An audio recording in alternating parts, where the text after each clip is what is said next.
नमस्कार, स्वागत है आपका। घड़ी में 9 बजने वाले हैं। वक्त हो गया है आपके favourite morning prime time show 9 बज गए का। आपके साथ हूं मैं नेहा बाटू। हफ्ते का पहला दिन, नया दिन, नई शुरुआत, लेकिन नए तरीके से शुरुआत उन लोगों के लिए भी जरूरी है जो दिलों में नफरत पाले, शांति और सौहार्द बिगाड़ने की कोशिश करते हैं। जी हां, हमारा इशारा दिल्ली के जहांगीरपुर में शनिवार शाम हुए दंगे पर है। इस बुलेटिन में खास तौर पर हिंसा से जुड़े एक एक पहलू और अपडेट की बात होगी, लेकिन शुरुआत खबरों की झलकियों के साथ करेंगे और बात करेंगे इस हिंसा की भी। साजिश की थी पुलिस ने, याद रखिए।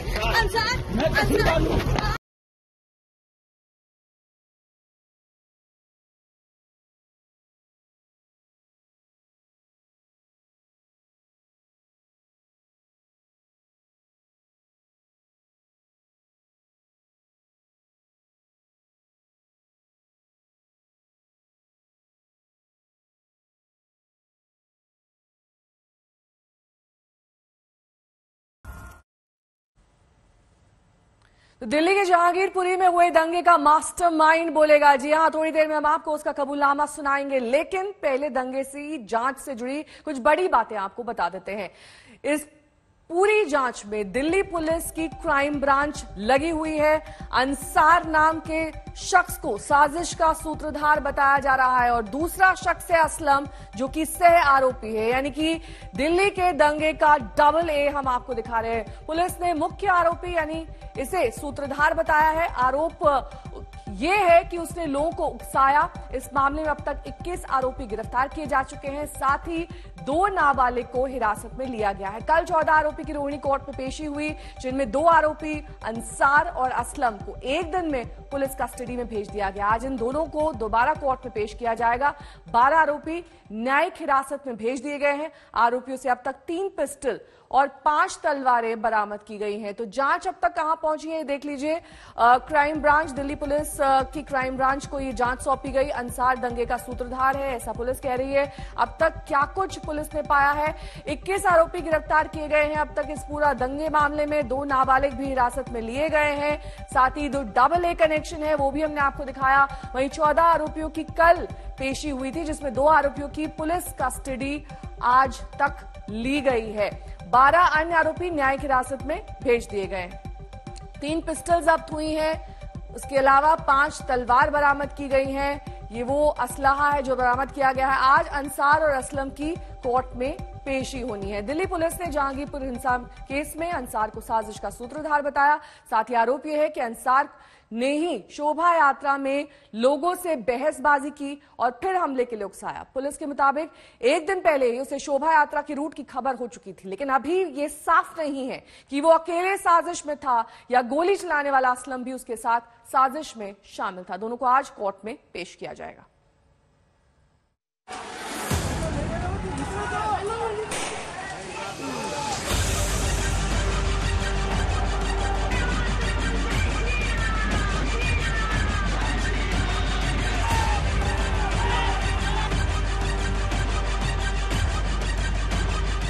मैं कसूरवार हूँ, छोड़ दे।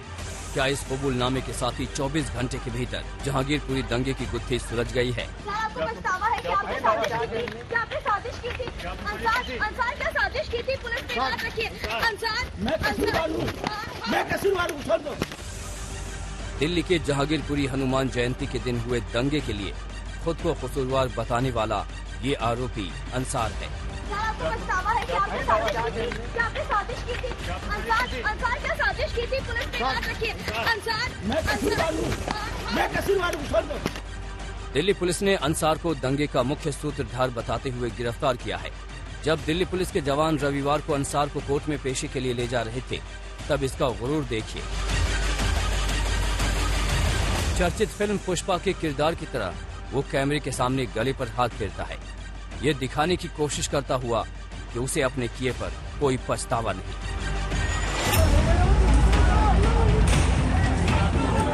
अब जहांगीरपुरी दंगे के एक और आरोपी का वीडियो देखिए।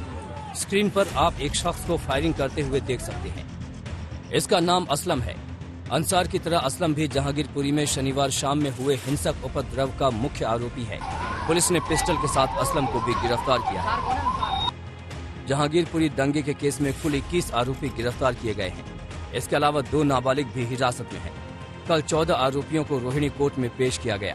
कोर्ट ने मुख्य आरोपी अंसार और असलम को आज तक के लिए पुलिस कस्टडी में भेजा है, जबकि बाकी 12 आरोपियों को न्यायिक हिरासत में भेजा गया है। आरोपियों की निशानदेही पर 3 पिस्टल, 5 तलवार बरामद किए गए हैं। पुलिस को सबसे बड़ी सफलता तब मिली जब इसने इस पूरे घटनाक्रम के मुख्य साजिशकर्ता समेत तकरीबन 20 लोगों को गिरफ्तार किया है। लेकिन सबसे ज्यादा हैरान, परेशान करने वाली और सोचने वाली बात यह है कि इस पूरे घटनाक्रम में नाबालिग भी शामिल थे, किशोर भी शामिल थे। हालांकि उन्हें पकड़ लिया गया है। सवाल यही है, क्या ये गहरी साजिश का नतीजा था? साजिश की थी पुलिस ने। याद रखिए, मैं कसूरवार हूं। दिल्ली के जहांगीरपुरी इलाके की शांति भंग करने वाले आरोपियों की कुंडली खंगाले। इससे पहले आरोपी मास्टरमाइंड अंसार का एक वीडियो देख लीजिए, जो कल से वायरल है। वीडियो में अंसार धारदार चॉपर लिए एक लड़के को शांति और भाईचारे का पाठ पढ़ा रहा है। किस लिए आप कोई मारना किस लिए बताइए? नहीं, किस लिए आप डरो मत, कोई दिक्कत नहीं। किस लिए एड्रेस क्या दे रहा? किस लिए? कोई तो बचा हुआ बेटा, कोई मारेगा नहीं आपको, कोई मारेगा नहीं। बोलो किस लिए आपने ले रखा है इसको? क्यों बताओ, आपको डर है किसी से? तो फिर किस लिए बेटा? देखो सब भाई है, यहाँ लड़ाई मत करो। ये हमारे हिंदुस्तान को भारत माता के हम बोल रहे हैं, लेकिन आप लोग लड़ाई मत करो, ये सब जिहादी मत करो। इस वीडियो को देखकर यही सवाल उठता है कि अगर अंसार का असली चेहरा यही है तो फिर ये क्या है? आपको पछतावा है कि आपने साजिश की थी? क्या आपने साजिश की थी? अंसार क्या साजिश की थी पुलिस ने? याद रखिए, मैं कसूरवार हूं, छोड़ दो। अंसार को गिरफ्तार करने के बाद जब पुलिस ने उसकी कुंडली खंगाली तो खुलासा हुआ कि वो इलाके का हिस्ट्री शीटर है। 20 फरवरी 2009 को दिल्ली पुलिस ने अंसार का डॉसियर तैयार किया था। अंसार क्या साजिश की थी पुलिस ने? याद रखिए, मैं कसूरवार हूं।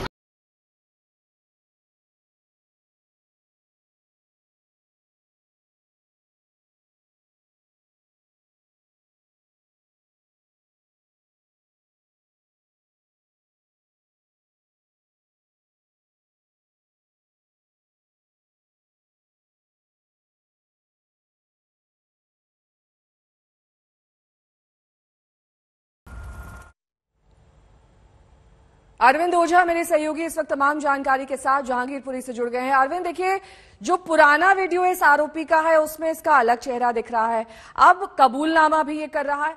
क्या दरअसल पुलिस ने जांच में पाया है? क्या कुछ कबूलनामा है उसका और किस तरीके से दोनों शख्सियत उसकी अलग दिखाई दे रही? देखिए, आप हर जो चेहरा है वो बेनकाब होगा, लेकिन नेहा सबसे पहले मैं आपको कोई अपडेट दूं, ये दिखा दूं कि बाकायदा जो फॉरेंसिक की टीम है यहाँ पर, वो यहाँ पर पहुंची हुई है क्राइम ब्रांच की टीम के साथ। यहाँ पर जो तमाम एविडेंस है वो कलेक्ट करने का काम किया जाएगा।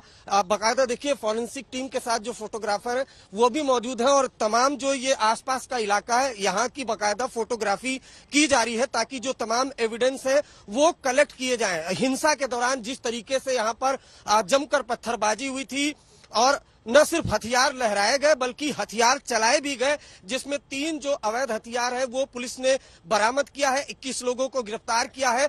अब जहां आपने सवाल पूछा अंसार के बारे में, तो आपने कबूलनामा भी सुना होगा कि अंसार ने कबूलनामा कबूल किया कि उससे वो गिल्टी है। लेकिन उसके अलावा मैं आपको बताऊं कि जो दिल्ली पुलिस है उसने बाकायदा अदालत में खुलासा किया है कि शोभा यात्रा 16 अप्रैल को शुरू होनी थी। 15 अप्रैल को ही अंसार को और असलम को इसकी पूरी जानकारी थी और साजिश के तहत वो ये यहाँ पर हिंसा फैलाई गई। 21 लोगों को गिरफ्तार किया गया है, जबकि आपको बताऊं कि आज जो असलम और अंसार है उनकी पुलिस कस्टडी वो पूरी हो रही है। क्राइम ब्रांच के पास इस पूरे मामले की जांच है। क्राइम ब्रांच अब पुलिस कस्टडी लेने की कोशिश करेगी। आज अदालत में जब अंसार और असलम को पेश किया जाएगा, इन सब के बीच देखिए जो फॉरेंसिक की टीम है वो लगातार यहाँ पर पहुंची हुई है। तमाम गलियों की फोटोग्राफी हो रही है। ये जो आपको बताऊं कि जहां इस वक्त मैं मौजूद हूं, ये जामा मस्जिद का इलाका है और यहीं से हिंसा की शुरुआत हुई थी दिल्ली पुलिस की जो एफआईआर है उसके मुताबिक इस वजह से क्राइम ब्रांच की टीम जो फॉरेंसिक एक्सपर्ट है वो यहाँ पर मौजूद है। और जरा मैं आपको तस्वीरें दिखाता हूँ कि ये जो इलाका है ये जामा मस्जिद का जो एफआईआर में दर्ज है। यहाँ पर जब शोभा यात्रा पहुंची थी उसके बाद अंसार 3-4 लड़कों के साथ आता है और उसके बाद यहाँ पर जो बकायदा यहाँ पर बहस होती है और उसके बाद हिंसा भड़कती है। तो अब जांच शुरू हो चुकी है, हर चेहरा बेनकाब होगा ऐसा दिल्ली पुलिस का कहना है। संकेत तो ये भी मिले हैं कि कुछ बाहरी लोग भी यहाँ पर आए हुए थे। तो कुल मिलाकर अब तक 21 लोगों की गिरफ्तारी हो चुकी है, 2 नाबालिग हिरासत में लिए गए हैं, 3 हथियार बरामद हुए हैं, 5 तलवारें रिकवर हुई हैं, लगातार धरपकड़ जारी है।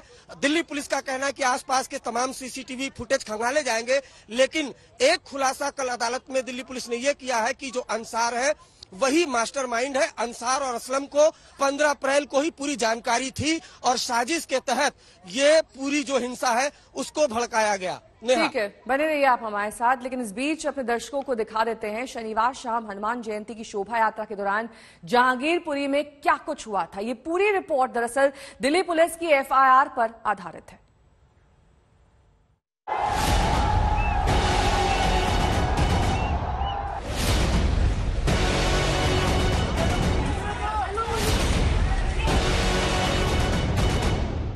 दिल्ली पुलिस के अपराध शाखा के special commissioner Ravindra Yadav DCP north west Usha Rangrani से जहांगीरपुरी के मौकाए वारदात पर शनिवार शाम की हिंसा की जानकारी लेते हुए नजर आ रही हैं। क्राइम ब्रांच की टीम उस मस्जिद के पास खड़ी है जहां आरोप है कि हनुमान जयंती के दिन बवाल मचा था। इन्वेस्टिगेशन प्रोग्रेस कर रहा है। अब तक 20 लोग गिरफ्तार हो चुके हैं और 2 जुवेनाइल एप्रीहेंड हो चुके हैं। इन्वेस्टिगेशन उनसे इंटरोगेशन चल रहा है, उनसे बातचीत चल रही है। जो ट्रुथ है, सत्य क्या है, क्या न्यूएंसेस इंसिडेंट के हैं, इन तमाम चीज़ों पे काम कर रहे हैं। क्राइम ब्रांच को जांच की कमान मिलने के बाद अपराध शाखा के बड़े अधिकारियों ने मौके पर पहुंचकर घटना की कड़ियों को जोड़ना शुरू कर दिया। स्पेशल सेल की टीम भी कल मौकाए वारदात पर पहुंची और कई सीसीटीवी के फुटेज की जांच की। इसके अलावा अपराधियों की लिस्ट भी खंगाली जा रही है। इस हंगामे में कुल 7 लोग घायल हैं, जिनमें 6 पुलिसकर्मी और 1 नागरिक शामिल हैं। पुलिस पता लगाने की कोशिश कर रही है ये सोची समझी साजिश है या अचानक उन्माद का नतीजा था। जांच में ये बात भी सामने आई है कि पूरा मामला 10 से 15 मिनट के भीतर बेकाबू हो गया, लेकिन महज 10 से 15 मिनट के कम वक्त में ही बेहिसाब भीड़ कैसे जुट गई। जांच में ये जानने की भी कोशिश हो रही है कि इलाके में पहले से ही कोई व्हाट्सएप ग्रुप तो सक्रिय नहीं था। घटना के दिन का वीडियो देखिए, किस तरह से बड़ी संख्या में लोग तलवारें लहराते नजर आ रहे हैं, वो भी दिल्ली पुलिस के जवानों के सामने। पुलिस की एफआईआर के मुताबिक 16 अप्रैल की शाम 6 बजे शोभा यात्रा जहांगीरपुरी के जामा मस्जिद पहुंची। वहां 4 से 5 लोगों के साथ अंसार पहुंचा। अंसार ने शोभा यात्रा में शामिल लोगों से बहस की। झगड़ा इतना बढ़ा कि पत्थरबाजी शुरू हो गई। हिंसा काबू करने के लिए पुलिस ने 40 से 50 मेदालाल जख्मी हो गए। पूरे बवाल का बांग्लादेशी घुसपैठिया कनेक्शन भी सामने आ रहा है।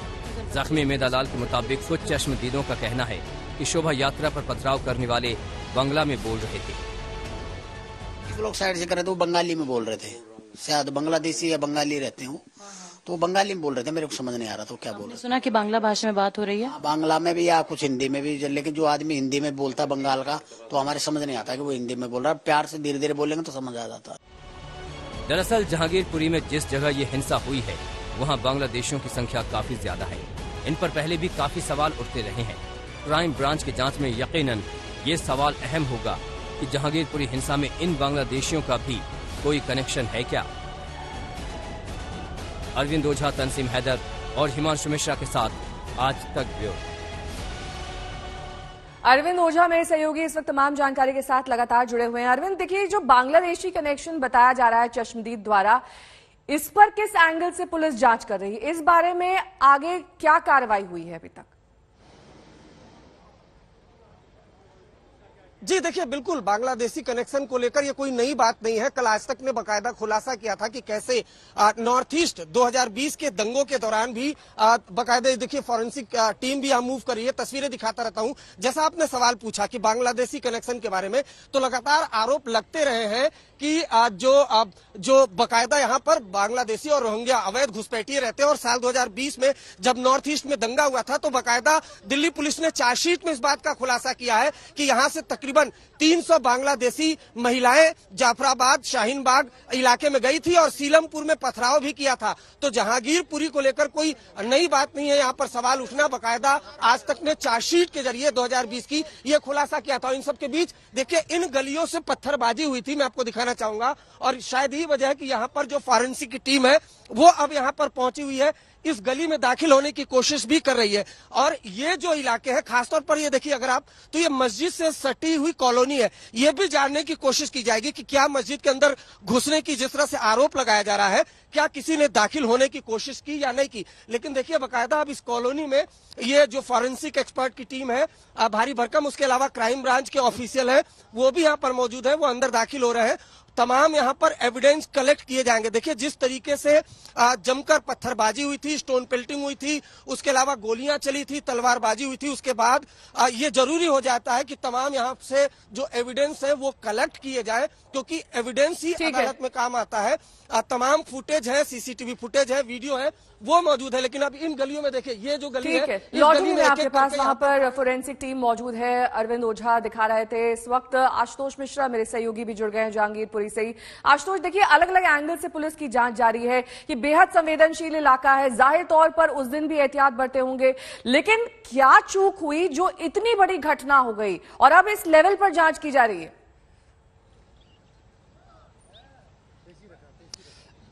दरअसल जांच करनी, जब ऐसी कोई घटना होती है तो जो सबसे पहला प्रोटोकॉल है वो जांच, ये समझने की कोशिश की आखिर ये वाकया कैसे हुआ।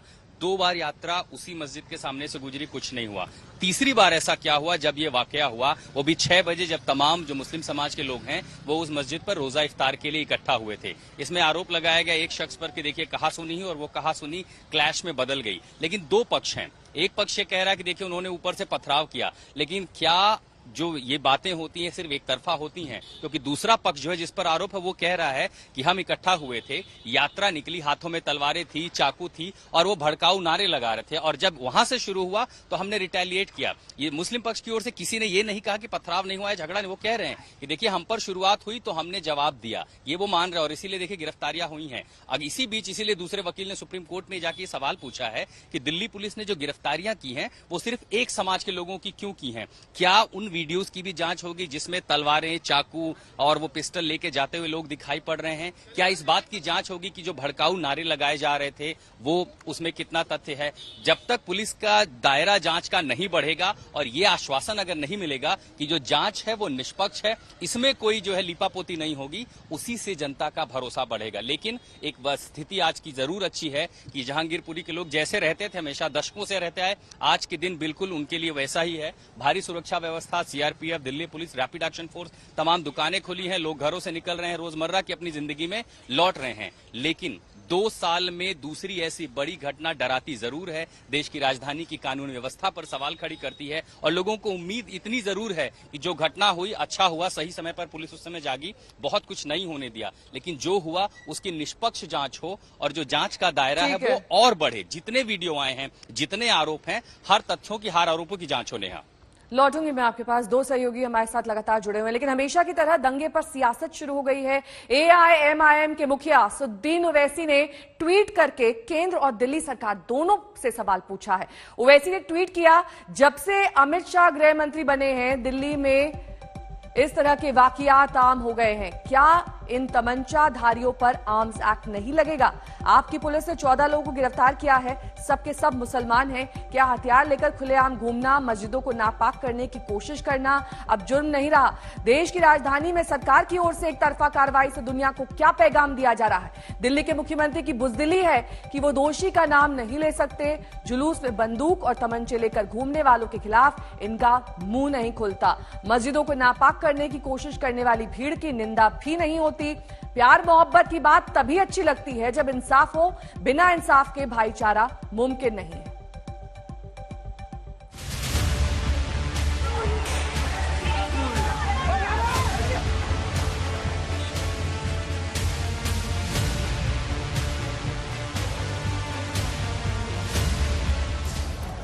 हनुमान जयंती पर दिल्ली के जहांगीरपुरी में हिंसा भड़की तो दंगे ने सियासत को भी गरमा दिया। तस्वीरें कल की हैं। जहांगीरपुरी थाने के बाहर जय श्री राम के नारे लग रहे हैं।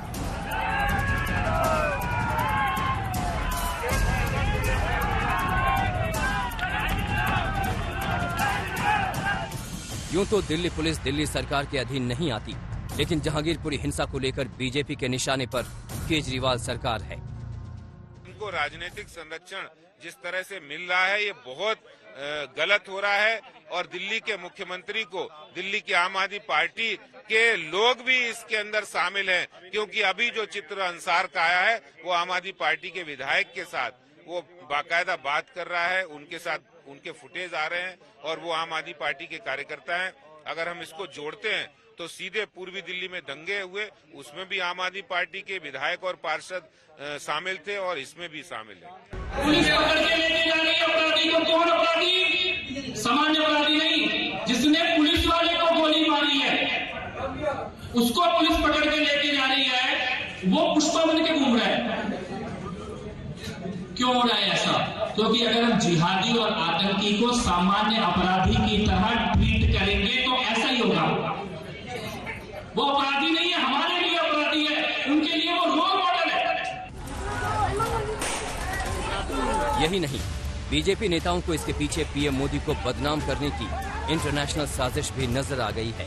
इंटेरोगेट करो, इसके पीछे साजिश किसकी है, कौन सीक्वेंस वाइज ये कर रहा है, क्योंकि ये मुल्क डे बाय डे जितनी तरक्की कर रहा है और इंटरनेशनली क्राइसिस को सॉल्व करने की ताकत है हमारे प्रधानमंत्री में, तो वो ताकतें हैं जो हमारे मुल्क को बदनाम करने का।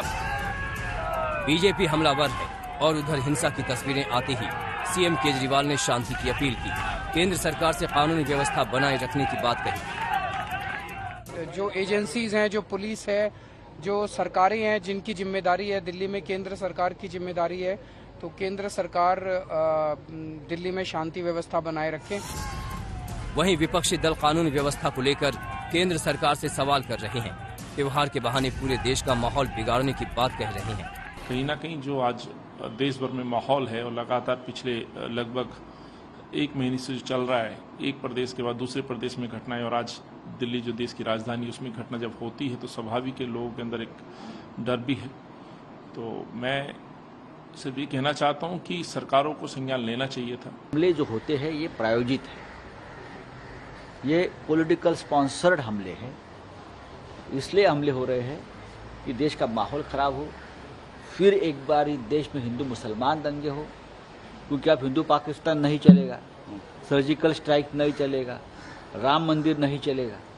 तो ये जो माहौल खराब करके फिर एक बार 4-5 राज्यों में जो चुनाव आने जा रहे हैं उसमें वोट मांगने का ये पूरा षड्यंत्र है। जहांगीरपुरी अलहदा एक घटना नहीं है, स्टैंड अलोन नहीं है। पूरे देश के अलग अलग जगहों की डरावनी छवियां देखिए, एक पैटर्न सा दिखता है। मैं तो सीधे हस्तक्षेप करने का आग्रह करूंगा माननीय प्रधानमंत्री जी से।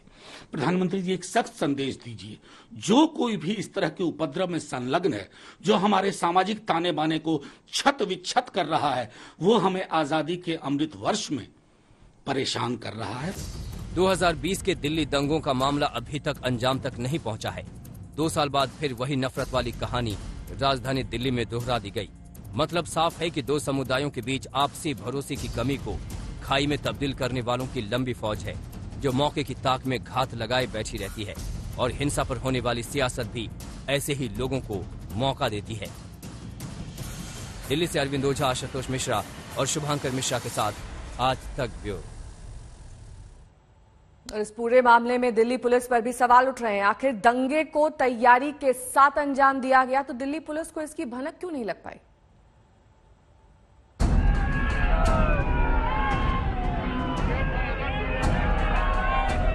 ये दिल्ली में हुई हिंसा के बाद जारी तनाव की झलक है। तस्वीर रविवार की है। पुलिस थाने के सामने हिंदूवादी संगठन जय श्री राम के नारे लगा रहे हैं।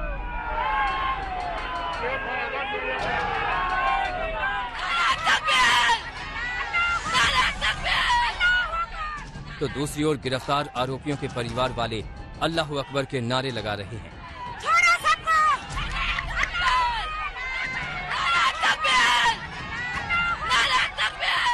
जहांगीरपुरी पुलिस थाने के बाहर कल दोनों पक्ष आमने सामने थे।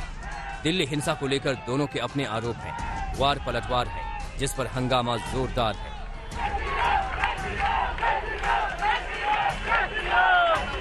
हम मौजूद हैं जहांगीरपुरी थाने के बाहर और आप देखिए यहाँ पर तमाम जो हिंदूवादी संगठन के लोग पहुंचे हुए हैं, ये जय श्री राम के नारे लगा रहे हैं और ये दूसरी तरफ वो लोग हैं जिनके परिवार के लोग जो गिरफ्तार हुए हैं वो यहाँ पर पहुंचे हुए हैं।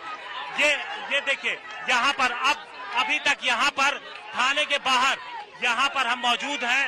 दोनों संगठन के लोग यहाँ पर देखिए आमने सामने हैं। और इस हंगामे के बीच हिंसा की जांच तेजी से आगे बढ़ रही है।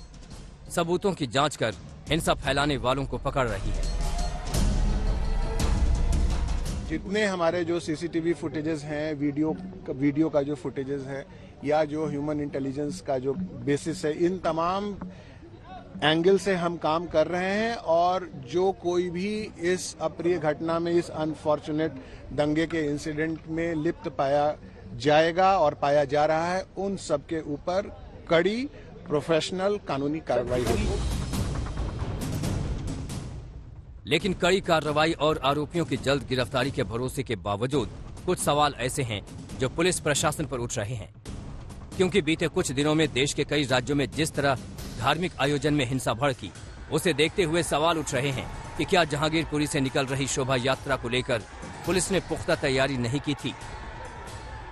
हाँ, पुलिस की भी कमी है। जब रैली की परमिशन थी, जैसे हनुमान जयंती की जब परमिशन थी, तो जानते हैं कि ये पूरे इंडिया के अंदर आतंक मचा रखा है उन्होंने, तो फिर प्रशासन को तो हाथ लेकर के चलना चाहिए ना। प्रशासन दो देते हैं। शोभा यात्रा के दौरान तमाम वीडियोस में युवा तलवार लहराते नजर आ रहे हैं। ऐसे में ये सवाल भी उठता है कि पुलिस की मौजूदगी में शोभा यात्रा में हथियार कैसे लहराए गए, जिससे जहांगीरपुरी का माहौल गरमाया। तरह के लोगों के इन्वॉल्वमेंट का आकलन हो रहा है और प्रोफेशनल और फेयर तरीके से इन्वेस्टिगेशन होगा और जो भी कोई आरोपी इसमें पाया जाएगा उसके खिलाफ कानूनी कार्रवाई। तमाम विरोधी दल दिल्ली हिंसा को खुफिया तंत्र की नाकामी बता रहे हैं। हिंसा के बाद पुलिस प्रशासन पर सवाल उठा रहे हैं। इसमें गृह मंत्री जी से, भारत सरकार से ये जरूर सवाल पूछा जाना चाहिए कि आखिर क्यों ये संज्ञान नहीं लिया गया। देश की राजधानी दिल्ली में जब प्रोसेशन होने थे तो क्या कमी रही, क्या आखिर जो खुफिया तंत्र है या दिल्ली सरकार, अरविंद केजरीवाल जो मुख्यमंत्री हैं, केवल बयानबाजी करके अपना पल्ला झाड़ लेते हैं। उधर बीजेपी नेताओं का कहना है कि अगर पुलिस ने मुस्तैदी न दिखाई होती तो जहांगीरपुरी में हालात और ज्यादा खराब हो सकते थे। तैयारी की भी होगी, थी भी, लेकिन ये देखो ना कि अगर थोड़ी सी भी ढील होती तो क्या हो सकता था। अब ये बात करो कि पुलिस ने कितना इंटेलिजेंस वेव, कितना एकदम इमीडिएटली एक्शन लेके, कितनी समझदारी से कंट्रोल कर लिया इन टाइम। दिल्ली के जहांगीरपुरी इलाके में अभी शांति है, जांच जारी है, लेकिन जांच के साथ उन सवालों के जवाब भी जरूरी हैं जो देश की राजधानी में हिंसा की वजह बन गए। दिल्ली से अरविंद ओझा, आशुतोष मिश्रा, हिमांशु मिश्रा और शुभांकर मिश्रा के साथ आज तक ब्यूरो। दिल्ली दंगों की तस्वीर देखकर एक नजर में यही लगता है कि जैसे दो पक्षों में अचानक झड़प हो गई, लेकिन जैसे ही नजर हथियारों पर पड़ती है तो ये मालूम चलता है कि ये अचानक नहीं शुरू हुई, सुनियोजित हिंसा की साजिश का हिस्सा था।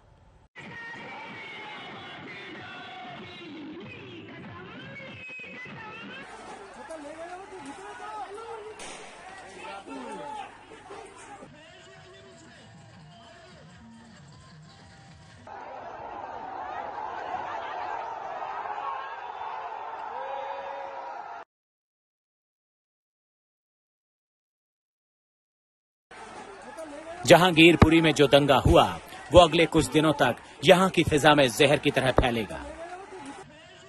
दुनिया में कहीं भी जब धर्म की श्रेष्ठता और शक्ति की जंग होती है तो हर वार के साथ भाईचारे के धागे में गांठ पड़ जाती है।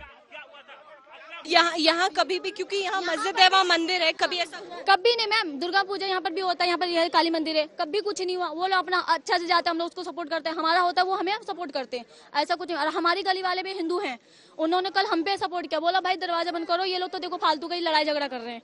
तो ये बताइए, ये क्या लड़ाई झगड़ा, क्या हम लोगों को क्या सिंह बढ़ा नहीं बढ़ रहा किसी को सिंह? आपका ये कहना है कि यहाँ के कोई नहीं? हमारे यहाँ के कोई नहीं थे। हम लोग का तो कहना, हिंदू हमारे सगे भाई हैं भाई, अगर खून मिला तो हमारे सगे भाई हैं। हम हिंदू को गले लगाते हैं, ईदों में, बकरीदों में, मुहर्रम में दावत देते हैं, खाना खाते हैं, उनके हम जाते हैं, हम खाना खाते, इतनी मोहब्बत है हम लोगों को। लेकिन ये तीसरे आदमी ने हम मुसलमानों को लड़वा दिया है। पहली बार बदनाम करने के लिए, ए बेटा, बदनाम करने के लिए हम मुसलमानों को लड़वा दिया। तीसरे आदमी ने 3-4 पथराव आया, जब हम लोग भर गए। भारत की मिसालें दी जाती हैं। कहा जाता है कि यहाँ एक तरफ से अजान की आवाज आती है तो दूसरी तरफ से घंटियों की धुन बजती है, और ये दोनों मिलकर एक ऐसे संगीत का निर्माण करते हैं जो प्रेम की धारा बहाती है। लेकिन जहांगीरपुरी में ये सब जो हो रहा था, उसने इस प्रेम की धारा में कट्टरता का जहरीला रसायन मिला दिया। एक दूसरे की शोभा यात्राओं को बड़े चाव से देखने वाले देश में पथराव की एंट्री कैसे हुई, इसके गवाह वो लोग हैं जिन्होंने इस हिंसा को अपनी आंखों से देखा। इसमें से एक हैं दिल्ली पुलिस के सब इंस्पेक्टर अरुण कुमार। इन्होंने इस हिंसा को रोकने की पूरी कोशिश की और इसी कोशिश में किसी दंगाई ने इन पर भी हमला कर दिया। हाथ में सबके पास तलवार थे, मैक्सिमम के पास चाकू थे, पत्थर तो बुजुर्ग के पास भी थे, उनके बुजुर्ग महिला के हाथ में भी पत्थर थे, जिनको समझाया लेकिन कोई समझने के लिए तैयार नहीं था। हमारे ऊपर भी पत्थर कर दिया बाद में।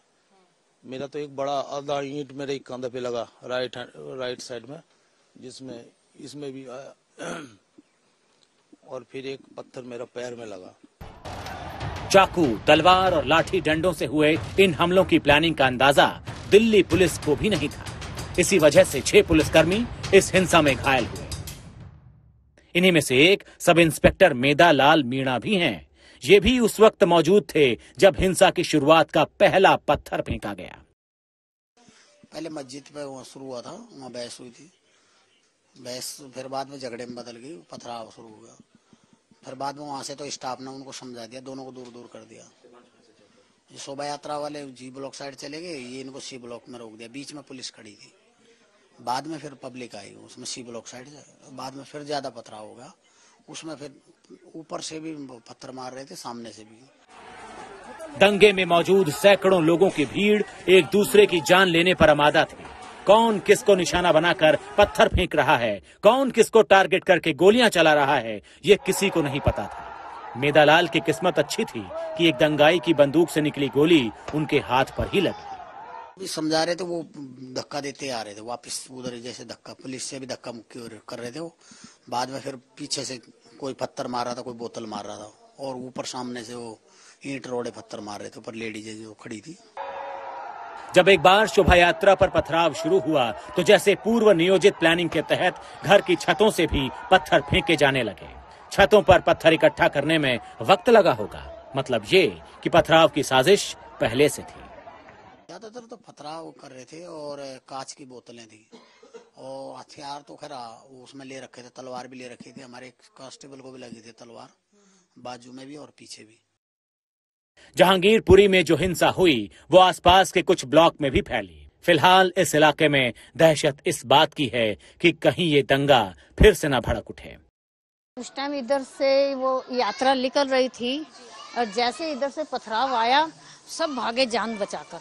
सबने गेट वेट बंद कर लिया, और हम लोगों ने भी गेट बंद कर लिया। वो इतनी दहशत थी कि पूछो मत। बच्चे तो अभी तक नहीं निकल रहे हैं। दंगे के दौरान जो सड़क पर थे वो दंगाई थे, लेकिन जो घर के अंदर मौजूद थे वो इस बात से डरे हुए थे कि इस उपद्रव के बहाने कहीं ये दंगाई घर में न घुस आए। हमारे बचाया था, बच्चे मैंने अंदर करे, ताला लगा कर मैं छत पे लेके बच्चों को चली गई, जब ताला बंद करके नहीं है। आपने ताला बंद कर दिया? ताला बंद करके नहीं, छत पे चढ़ गई, बच्चों ने छोटे को लेके नहीं है। जहांगीरपुरी में सतही तौर पर शांति नजर आती है, लेकिन लोगों में गुस्सा है, और इस गुस्से को शांत करने के लिए सुरक्षा बलों की टीमें यहां पर डेरा डाले हुए हैं। सुरक्षा कर्मियों की वजह से सामान्य लोग सुरक्षित महसूस कर रहे हैं, और दंगे की फिराक में बैठे दंगाइयों में डर ये है कि न जाने कब उन्हें उनके ही घर से उठा लिया जाएगा। दिल्ली से अरविंद ओझा, आशुतोष मिश्रा और श्रुतिका के साथ आज तक ब्यूरो।